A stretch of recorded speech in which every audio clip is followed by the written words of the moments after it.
setia, Bapa, kau mulia,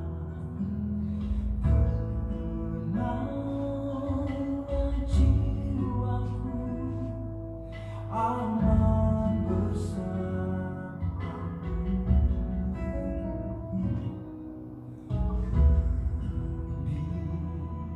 Dari hati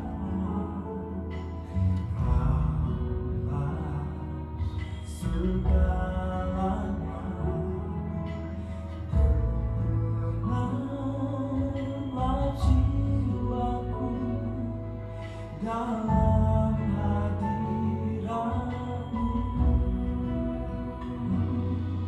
Tunjukkan kasih setiamu, Kau menyediakan yang ku perlu. Kau setia, Kau mulia, dulu sekarang dan selamanya. Tunjukkan kasih setiamu, Kau menyediakan yang ku perlu. Kau setia, Kau mulia, Bapa, Kau setia.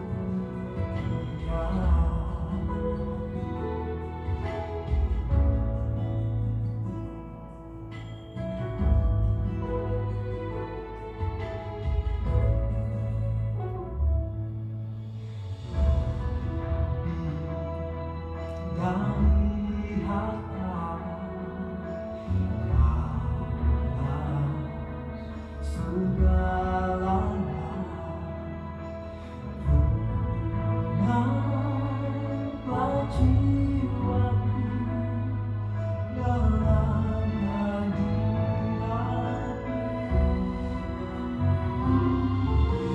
Tunjukkan kasih setiamu,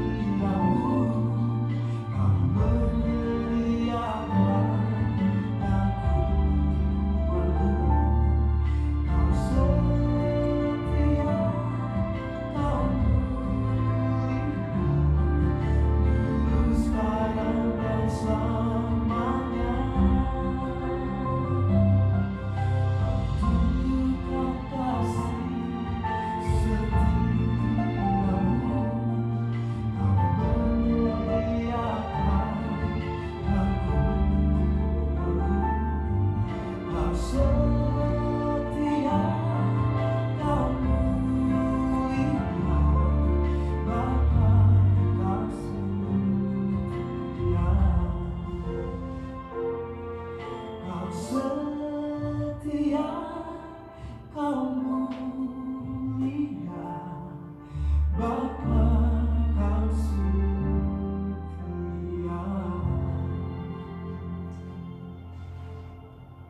Benar Engkau Bapa yang setia, menyediakan, menuntun kami anak-anak-Mu. Sebab itu kami tahu hari ini pun juga ada tuntunan Tuhan secara khusus buat kami, sehingga kami bisa berjalan di dalam apa yang Bapa telah sediakan buat kami, di dalam kemuliaan dan juga di dalam kuasa yang telah tersedia bagi kami, karena Yesus telah bayar semuanya buat kami dan menjadikan kami anak-anak Bapa yang terkasih.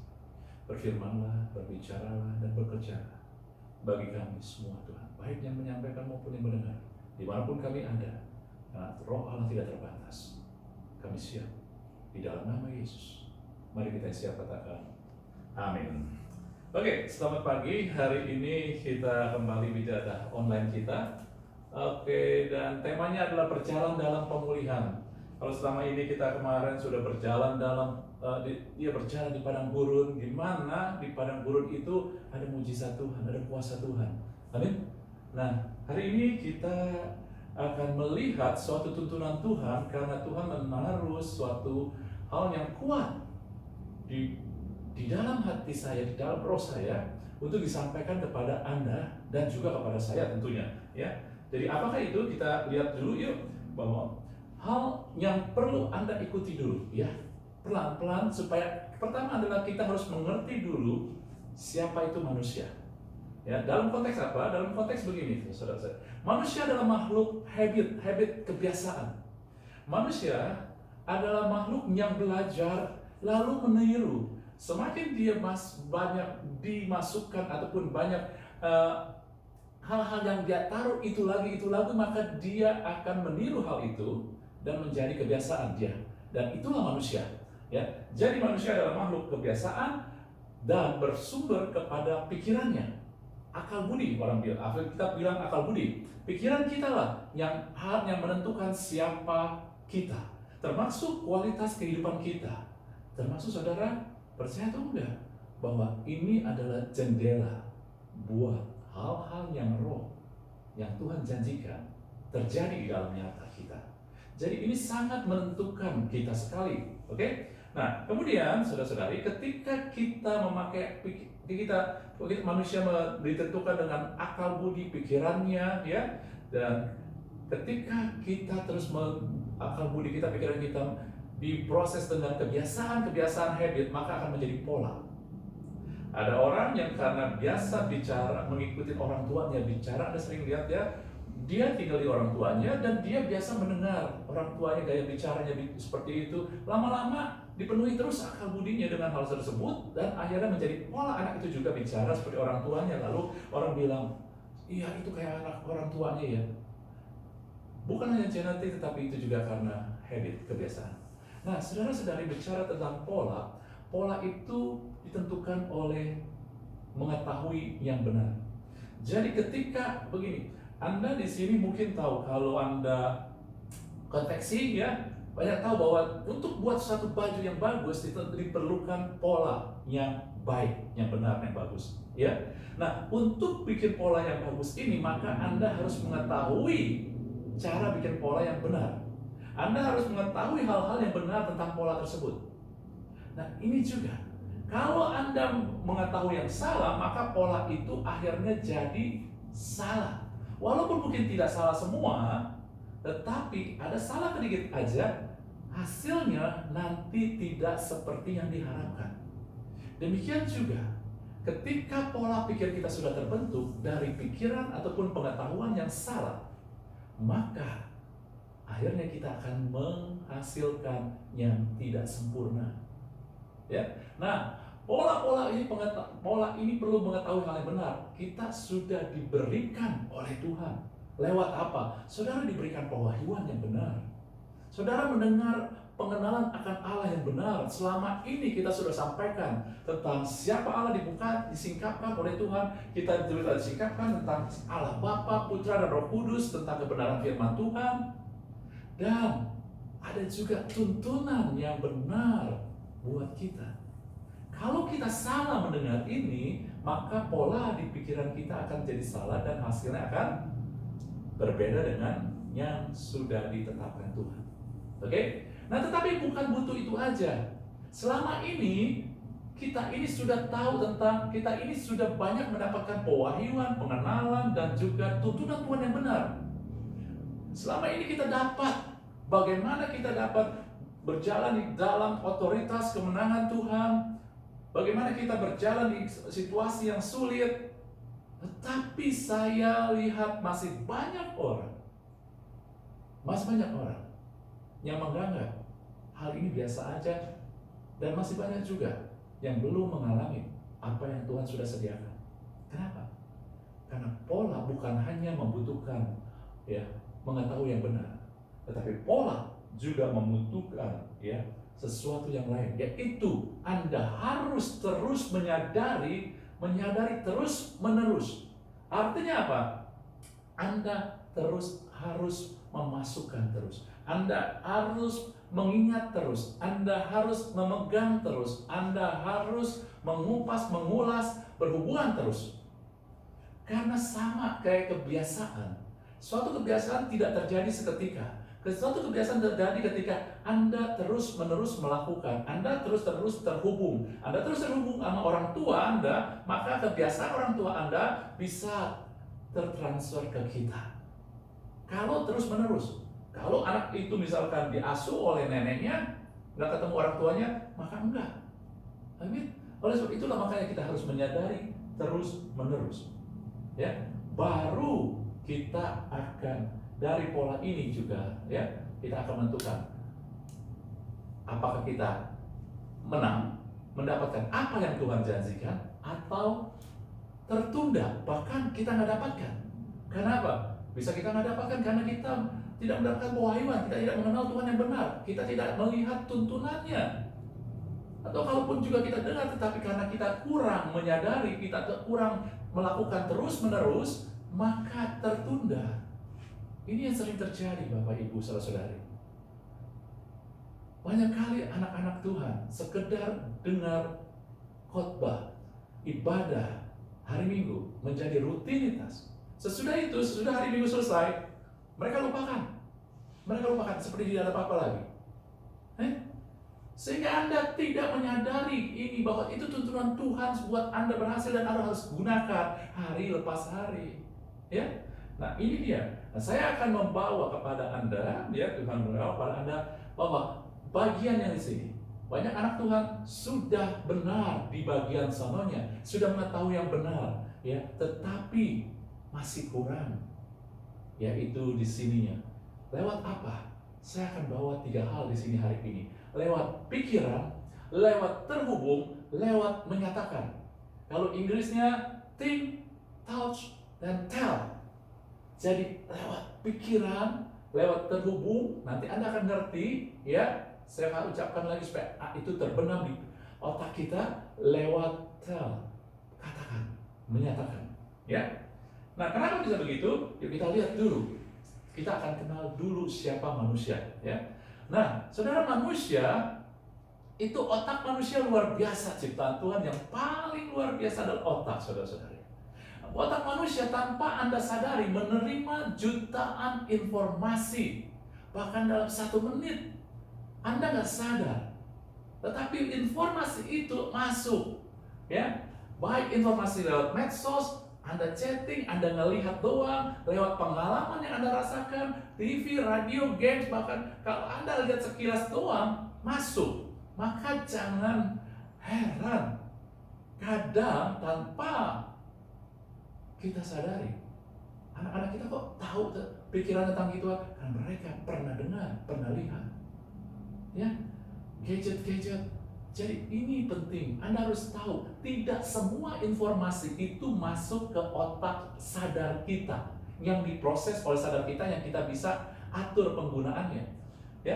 Tetapi banyak sekali masuknya, ya, bukan sebagian kecil sekali, hanya sebagian kecil di bawah otak sadar yang kita bisa proses, bisa gunakan, tetapi sebagian besar, paling besar, 70-80% masuk ataupun disimpan di bawah otak sadar.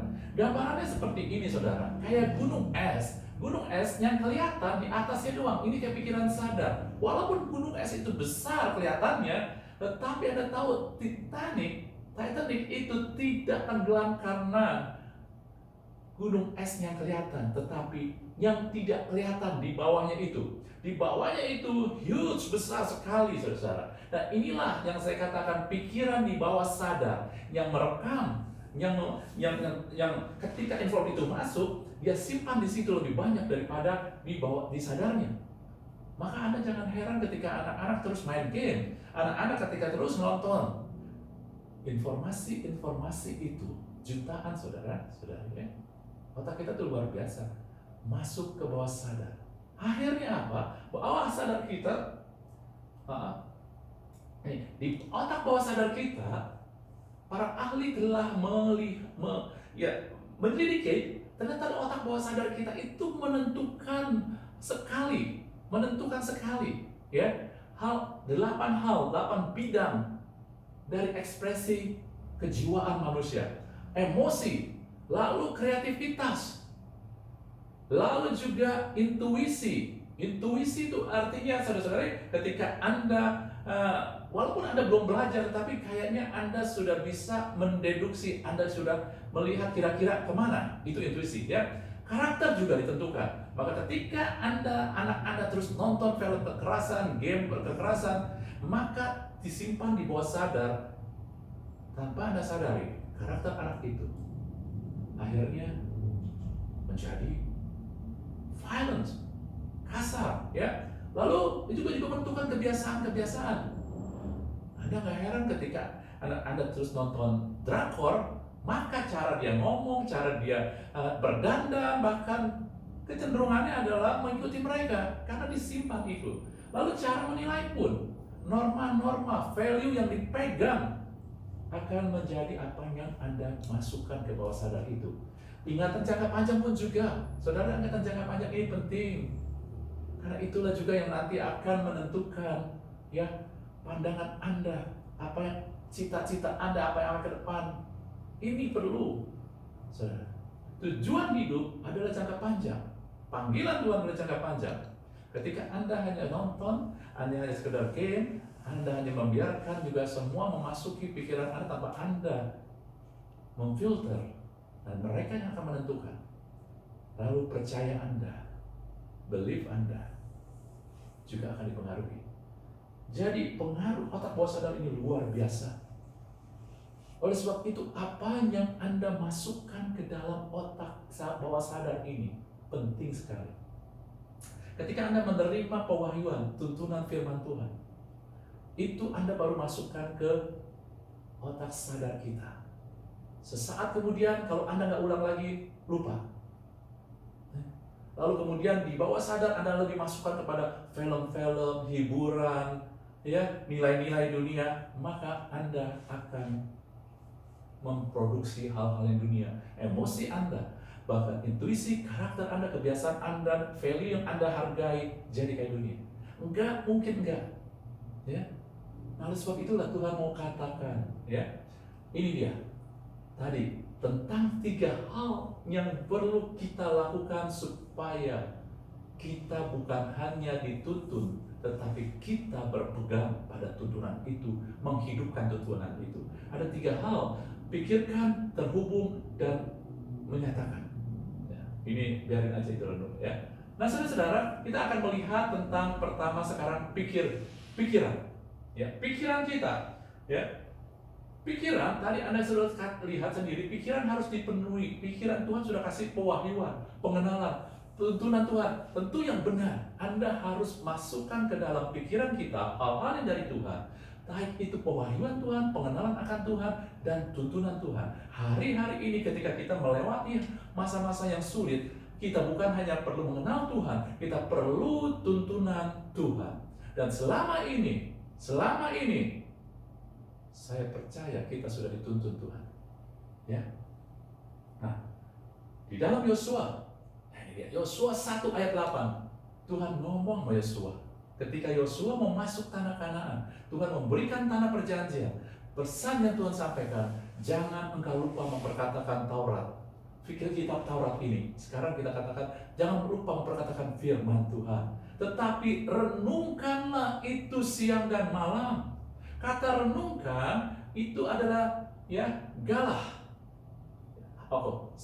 Hagah. Terdiri dari He, Gimel, dan He. Hagah, saudara. Nah, He ini adalah gambaran pintu. Pintu. Jadi artinya Anda melihat, mendapatkan pewahyuan, mendapatkan visi. Kalau Gimel itu onta. Onta itu alat transportasi. Ya, jadi dengan kata lain juga mau perlihatkannya begini. Ketika Anda dapat tuntunan, ketika Anda dapat pewahyuan, ketika Anda dapat pengenalan firman Tuhan, Anda perlu transportasikan ke pikiran bawah sadar Anda. Ini namanya renungkan. Tujuan merenungkan adalah supaya firman ataupun pewahyuan itu merendam, memendap di alam bawah sadar kita. Sehingga Anda tidak bisa memendam, menaruh pikiran itu sering hanya dengan sekali dengar. Anda harus perkatakan, harus baca lagi, harus lihat lagi ulang-ulang. Makanya saya juga sering katakan, kita sekarang beruntung, sekarang segala sesuatu udah ada di YouTube, Anda bisa ulang lagi. Bahkan saya sudah sediakan Anda bentuk PDF-nya. Tujuannya adalah supaya kita bisa melihat hal itu tersebut, saudara. Ini yang saya lakukan. Ini buat saya sendiri karena saya percaya ini tuntunan Tuhan. Dari apa yang Tuhan berikan, saya print supaya saya bisa lihat terus menerus. Saya bisa melihat yang minggu lalu kita melihat tentang ini bahwa kita ciptaan Tuhan segala, semua segala ini saudara. Saya print, saya taruh supaya gunanya apa? Saya bisa pendam, saya bisa lihat terus, saya bisa ulang lagi terus supaya masuk. Bahkan kalau bisa sampai mimpi pun saya bisa ingat itu. Yang muncul ini bukan mimpi-mimpi yang lain, saudara. Amin. Itu yang Tuhan mau. Tuhan sediakan Tuhan sudah sediakan segala di atas kayu salib. Tetapi butuh kita untuk buka tangan menerimanya. Dan caranya bukan secara buka tangan begitu doang. Anda menyediakan pikiran Anda, akal budi Anda. Tuhan punya maksud. Kenapa dalam Roma 12 dikatakan berubahlah oleh pembaharuan akal budimu. Tuhan punya tujuan supaya Anda menerima apa yang Tuhan sudah sediakan. Jadi jangan heran kalau hari-hari ini kok Tuhan ngomong aja, kalau dengar khotbah Tuhan, firman Tuhan, enak, semangat. Tetapi sesudah itu yang kita jalankan, kok hidup susah lagi, nggak ada, nggak kelihatan. Karena Anda nggak mau mulai dengan mengubah, mentransfer apa yang pewahyuan tuntunan Tuhan berikan. Anda transfer masuk ke otak yang paling dalam, ke bawah sadar kita. Ulang lagi baca, saudara. Amin. Ya, ini dia yang Tuhan mau buat kita. Ya. Nah, oleh sebab itu juga Tuhan di dalam, sebab kenapa? Saudara, Amsal 23 ayat 7 dikatakan seperti seorang yang membuat perhitungan dirinya dalam dirinya sendiri, demikianlah ia. Maknanya begini, saudara ya. Bahasa Inggrisnya lebih enak. For as he thinks in his heart. Heart itu bukan hati, pikiran. Ya, Anda, heart ini buat saya adalah di pikiran. Yang disebut hati, Anda senang apa enggak, ini di sini. Yang ketukan di sini, pikiran. For us he thinks in his heart, so is he. Artinya, apa yang orang pikirkan, paling banyak pikirkan, yang dia pikirkan terus, itu dia akan jadinya. Kalau Anda terus pikirkan, Anda terus percayai, Anda terus benamkan janji-janji Tuhan, apa yang Tuhan katakan tentang Anda, maka itu jadinya. Ingat, prinsip firman Tuhan tidak pernah memaksa. Ketika Anda percaya, maka Anda melihat. Cara percaya adalah Anda membenamkannya itu. Di alam bawah sadar ini, pikiran bawah sadar ini akan menentukan percaya kita, belief kita. Ketika Anda benamkan terus, Anda mulai perkatakan terus, Anda mulai mendengar terus bahwa hidup adalah pengutusan. Ketika saya diutus, maka saya dialirkan. Maka segala masalah apapun juga saya dapat hadapi karena dia mengalirkan kekuatan buat saya. Ketika Anda benamkan terus, maka Anda menjadi orang yang sanggup menghadapi apapun juga. Karena ada aliran Tuhan. Tetapi ketika Anda dengar sekali, lalu timbul masalah, kita berkalang kabut, kita terkapar, kita mulai bingung, kita mulai hanya segera nangis-nangis. Saudara-saudari, mulailah membenamkan tuntunan Tuhan, bukan hanya firman, tuntunan Tuhan, pengenalan Tuhan ke dalam akal budi kita, ke jiwa kita. Amin. Nah, ini yang tadi saya katakan, ini dia yang minggu lalu, seperti ini saudara, ya, aku kepunyaan Tuhan.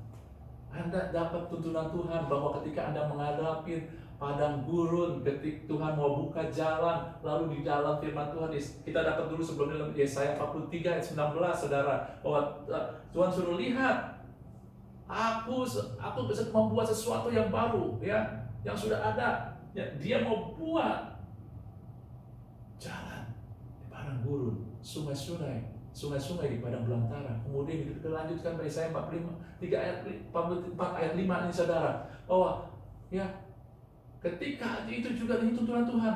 Dia bilang, aku kepunyaan Tuhan. Yang satu menyebut dirinya Yakub, lalu menuliskan perkataan kepunyaan Tuhan dan menggelari dirinya Israel. Itu bicara bahwa saya ciptaan Tuhan, maka Tuhanlah yang tahu tentang segala sesuatu tentang diri saya. Kemudian saudara tentang bicara menyebut diri Yakub, bicara tentang kasih karunia. Kalau Anda belum ngerti tentang apa, lihatlah khotbah yang sebelumnya, tuntunan Tuhan yang sebelumnya. Lalu bicara tentang bahwa aku ini kepunyaan Tuhan. Kalau kepunyaan Tuhan beda dengan ciptaan. Misalkan ya, kalau saya menciptakan misalkan alat ini, saudara-saudari. Saya keciptakan tuh banyak sekali. Ya, banyak sekali saya ciptakan ini. Ini namanya remote buat PowerPoint. Saya ciptakan banyak. Maka kalau saya ciptakan, saya tahu kalau rusak itu bagaimana. Saya tahu dalamnya apa, komponennya apa. Tetapi ketika yang lain bukan saya punya, yang ini saya punya, saya pakai, maka ini adalah tanggung jawab saya. Saya yang pelihara. Kalau baterainya habis, saya harus ganti. Kenapa? Karena ini kepunyaan Tuhan saya. Kalau ciptaan saya, tapi bukan milik saya tahu tentang dalamnya, tetapi bukan tanggung jawab saya. Semua manusia ciptaan Tuhan, tapi tidak semua manusia adalah milik Tuhan. Tapi kita milik Tuhan, sehingga Tuhan yang tanggung jawab sama kita. Amin. Tuhan yang saya memiliki ini, maka saya yang berhak menggunakan alat ini. Kalau yang lain walaupun saya ciptakan, tapi bukan milik saya nggak punya berhak. Oke? Anda dan saya milik Tuhan, hanya Tuhan yang berhak memakai Anda. Dan Anda sering nggak mikir, Tuhan mau saya jadi apa? Tuhan manggil saya untuk apa? Ketika Anda mulai hanya melihat hal-hal yang dunia, maka tujuan hidup Anda dikendalikan oleh dunia. Ketika Anda terlalu banyak nonton drama-drama, maka tanpa Anda sadari, Anda akan memiliki tujuan yang dimasukkan oleh dunia itu. Amin. Ini. Lalu kemudian kalau menggelari diri Israel, saudara tahu bahwa itu menyatakan bahwa saya ini dipanggil untuk menyatakan kemasyuran Tuhan, memperlihatkan kedahsyatan Tuhan, mujizat Tuhan. Ya, ini dia harus kita ingat. Sebelumnya juga ini dia. Kalau berjalan, ya, kalau kita harus berjalan kayak Yohanes Pembaptis, maka kita harus fokus kepada siapa Tuhan. Kita harus mendengar suara kasih karunia Tuhan, kita harus mendengar suara tuntunan Tuhan, kita harus bersandar pada kasih karunia Tuhan, kita harus berfokus pada karya salib Yesus, lalu kita harus juga sigap, artinya rajin, konsisten, kita harus giat, kita harus tekun. Ini yang Anda dapat tuntunan Tuhan. Tapi pertanyaannya, apakah Anda benamkan di dalam pikiran kita, akal budi kita? Inilah Tuhan, makanya minggu ini Tuhan gak maju dengan tuntunan. Tuhan mau Anda mulai melihat, apakah saya sudah berjalan di jalan yang seharusnya. Tuntunan Tuhan luar biasa. Tuntunan Tuhan dari dulu sama yang kita dapat dari beberapa minggu sejak COVID ini sama. Tetapi kenapa kalau kita belum lihat, kita belum punya damai sejahtera, kita belum punya keyakinan yang kokoh? Coba Anda tanya sendiri, apakah Anda masih ingat hal ini? Tadi saya katakan, manusia itu saya juga cepat lupa. Ya, bukan saya cepat ingat, tapi ini saya lakukan supaya saya ingat, saya tempel. Saya suruh juga, ya, istri saya suruh juga, kamu juga, saya print dua buat dia juga bisa. Karena kalau hanya sekedar khotbah minggu, lalu Senin Anda sudah lupa. Kalau ditanya lagi kemudian minggu lalu apalagi Anda sudah bingung. Ya, mari, jangan lakukan dengan tidak menghargai firman Tuhan, tuntunan Tuhan. Ketika Anda menghargai, maka itu akan bekerja luar biasa buat kita. Amin. Nah, kemudian yang kedua tentang bicara tadi, ya, bagaimana supaya pola pikir kita setelah kita berpengetahuan dari Tuhan, pengenalan akan Tuhan, tuntunan Tuhan, supaya pola pikir kita menjadi pola pikir yang tepat, yang benar. Pikiran kita terus kita benamkan, ke bawah sadar kita, pikiran bawah sadar. Kemudian yang kedua adalah terhubung. Apa maknanya terhubung? Saudara, Anda ngelihat nggak bahwa terhubung adalah ekspresi iman, saudara.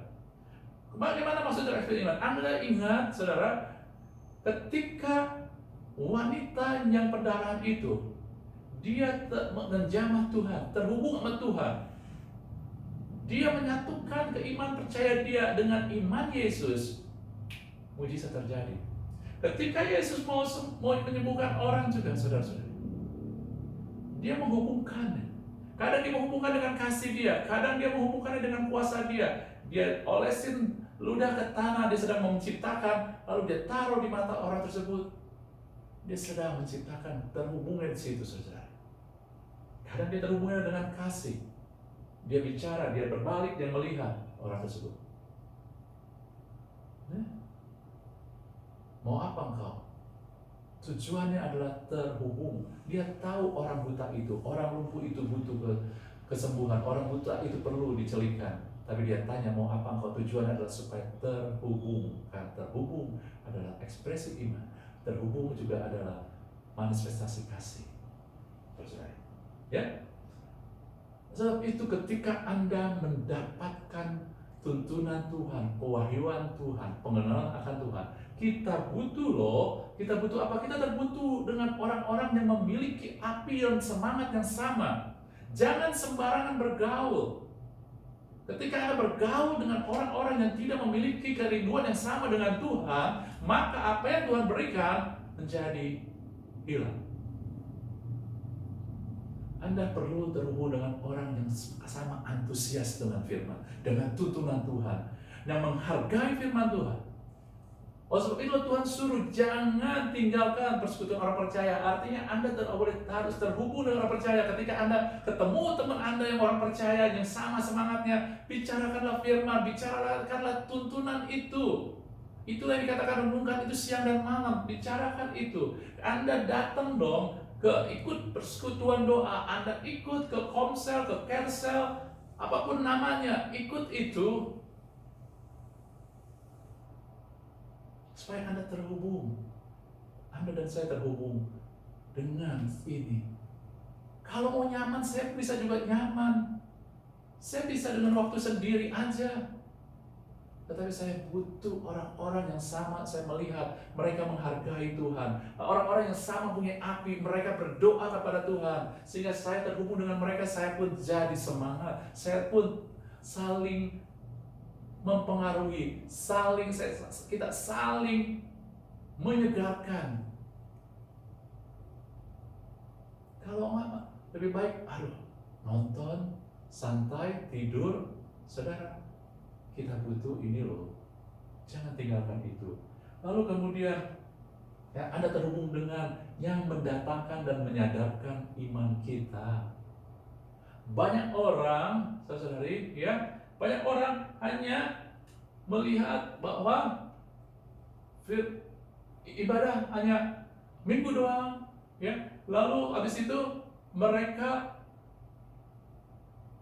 sekedar have fun. Saya nggak mengatakan bahwa pergi jalan-jalan nggak boleh. Tetapi ketika Anda jalan-jalan pun, hubungkanlah dengan Tuhan. Mulai melihat kemurahan-kemurahan Tuhan ini, saudara. Mulai melihat kemurahan-kemurahan Tuhan. Dan yang ketiga, terhubung dan berkomitmen pada pikiran firman, bukan pikiran keadaan. Ini dia yang kadang kita nggak melihat ini. Saya ulangi lagi terhubung dan berkomitmen pada pikiran firman dan bukan pikiran keadaan. Apa maksudnya? Saudara-saudari, kita melihat ada firman Tuhan dalam 1 Tawarik 29:18 dikatakan, "Ya Tuhan Allah Abraham, Ishak dan Israel, bapa-bapa kami, peliharalah untuk selama-lamanya kecenderungan hati umatmu." Ingat, kalau hati bicara pikiran. Yang demikian ini, dan tetaplah tujukan hati kami kepadamu. Kalau bahasa Inggrisnya, saudara-saudari, kecenderungan hati umatmu bicara the imagination of the thought. Imajinasi dari pikiran. Bahasa Indonesianya, apa yang Anda, ataupun terjemahan bebasnya pengertian begini, apa yang Anda bayangkan di pikiranmu. Imajinasi itu Anda bayangkan. Jadi, apakah dalam pikiran kita yang kita bayangkan, Anda membayangkan atau Anda terhubung kepada keadaan saat ini, atau Anda terhubung kepada janji firman Tuhan? Tuhan mau kita terhubung apa yang di firman Tuhan janjikan. Makanya terhubung dan berkomitmen pada pikiran firman, bukan pikiran keadaan. Pikiran keadaan adalah pikiran yang dipengaruhi oleh keadaan. Keadaan sulit, Anda punya kebutuhan, tetapi pikiran firman Tuhan membayangkan bahwa Tuhan sudah memberikanku kelimpahan. Oleh sebab itu aku membayangkan sehingga aku melihat bahwa aku akan mengalami hal itu. Aku akan mengalami di mana Tuhan mencukupi segala kebutuhanku menurut kekayaan dan kemuliaannya. Walaupun keadaan sepertinya, bukan keadaan faktanya, kita sangat minus. Tetapi pikiran Anda mulai melihat, membayangkan, mengimajinasikan bahwa, kadang orang memikir imajinasi jelek, saudara. Enggak. Anda tahu bahwa di dalam olahraga pun, dalam bereksperimen, ya, olahraga pesenam, sebelum dia melakukan gerakan yang sulit, mereka membayangkan dulu dalam pikirannya. Nanti mereka akan lari sekencang-kencangnya, lalu kapan dia mulai balik, dia akan bayangkan gerakannya bagaimana. Itu sudah umum dilakukan dan itu menghasilkan hal yang baik. Pemusik pun juga sama. Sebelum dia pentas, kalau dia main solo, jadi pusat perhatian, supaya dia gak grogi, dia mulai bayangkan. Sebelum dia mempermainkan pertunjukannya, dia bayangkan bagaimana dia akan melakukan itu. Nanti ketika dia main, akan jauh lebih baik. Ini dia, imajinasi dipakai untuk mempercayai firman Tuhan. Jadi ini terhubung dan berkomitmen pada pikiran firman, bukan pikiran keadaan. Anda membayangkan bukan, aduh celaka ada gua, aduh keadaan sulit. Bukan, itu memang keadaan, tetapi Anda bayangkan, ya, imajinasi Anda adalah bayangkan apa yang dijanjikan firman Tuhan, maka Anda akan tertuju, hati Anda akan tertuju kepada Tuhan terus, walaupun keadaan sulit. Amin. Dalam firman Tuhan dalam Efesus 1, saudara-saudari, ayat 18 ini dan 19, ini 18-19, dan supaya ia menjadikan mata hatimu, dalam bahasa Inggrisnya understanding, ya, terang, agar kamu mengerti pengharapan apakah yang terkandung dalam panggilannya, betapa kaya kemuliaan bagian yang telah ditentukan bagi orang-orang kudus, dan betapa dahsyat, betapa hebat kuasanya bagi kita yang percaya sesuai dengan kekuatan kuasanya, bukan sesuai dengan kekuatan kita. Saudara, yang menarik adalah kata understanding ini. Kata understanding ini dalam bahasa Yunani adalah dianoia. Berarti deep thought. Deep thought, deep itu dalam, thought itu pikiran. Dengan kata lain memperlihatkan apa yang Anda taruh di dalam pikiran. Dalam pikiran ini artinya pikiran terus bawah sadar. Deep thought itu tadi, bukan pikiran yang di atas yang kelihatan, tapi pikiran yang terus yang dipendam oleh kita, yang terus kita taruh, dan untuk sampai ditendam di dalam, ada harus sering taruh, pendam terus. Kayak tadi sudah kita lihat, itu dia deep thought. Dan kata deep thought ini juga berkonotasi imajinasi. Artinya Anda sudah melihat, Anda menghubungkan dengan perkataan firman. Sehingga ketika firman Tuhan mengatakan, wah, itu pengharapan yang Tuhan berikan terkandung dalam panggilan itu begitu dahsyat, luar biasa, kemuliaannya juga, kuasanya juga. Anda sudah menaruh itu dan Anda melihat, saya sudah mendapat pengharapan yang dahsyat, kemuliaan yang luar biasa, kuasanya yang tak terbatas. Anda sudah melihat sehingga tidak ada yang bisa menghalangi kemenangan dan juga apa yang Tuhan sediakan buat kita. Amin. Ini dia deep thought, saudara-saudara, ya.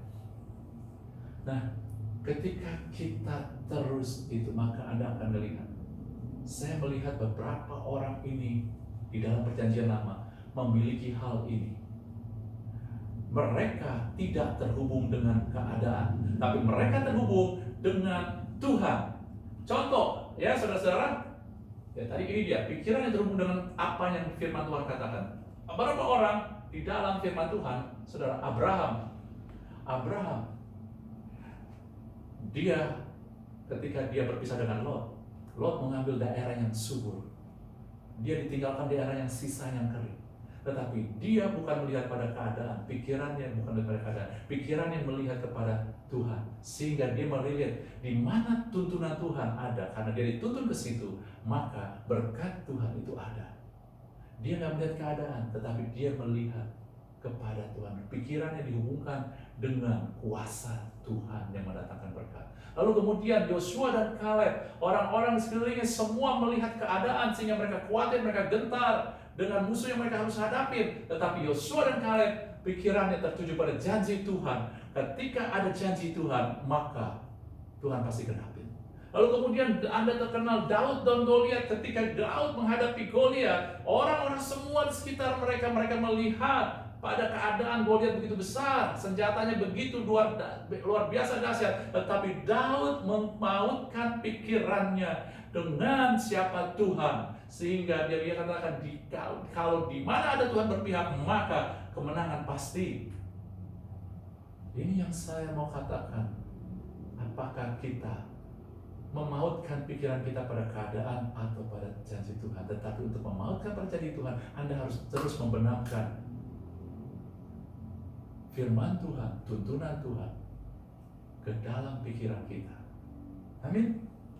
Dan yang terakhir, saudara, adalah tadi think, thought, and tell.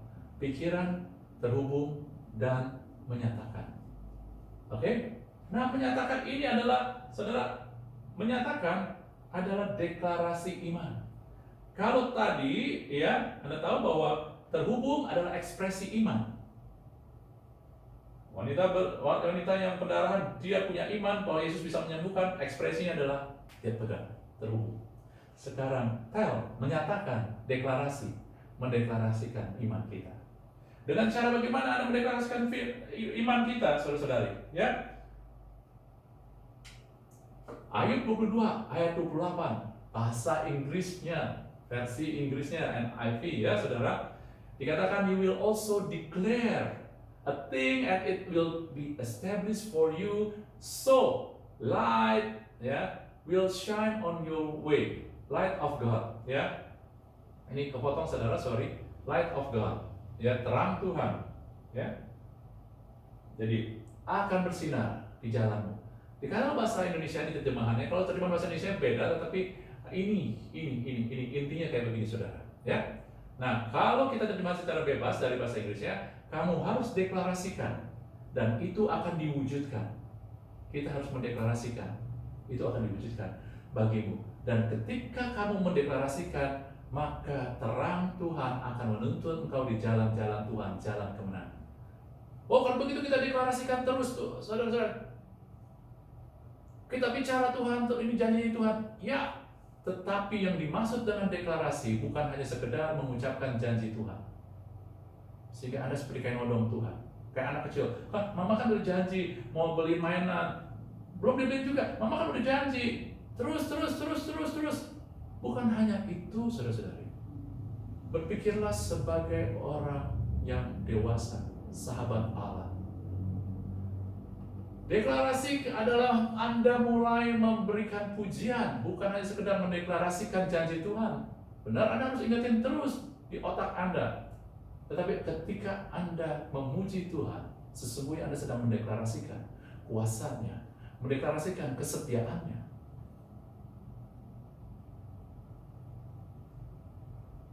Betapa sering kita kurang memuji Tuhan. Anda pikir memuji Tuhan untuk menyogok Tuhan? Bukan. Itu adalah deklarasi untuk kita. Deklarasi iman kita, supaya pola pikir kita akhirnya terbentuk menjadi yang sesuai dengan firman.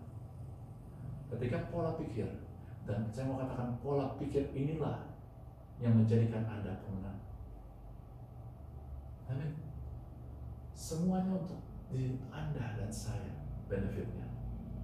Jangan pikir pujian itu supaya menjilat Tuhan, supaya Tuhan berikan, bukan. Tuhan punya malaikatnya yang memuji jauh lebih indah dari kita. Tapi pujian ini adalah suatu bentuk deklarasi bahwa Tuhan setia. Deklarasi janji-janji Tuhan.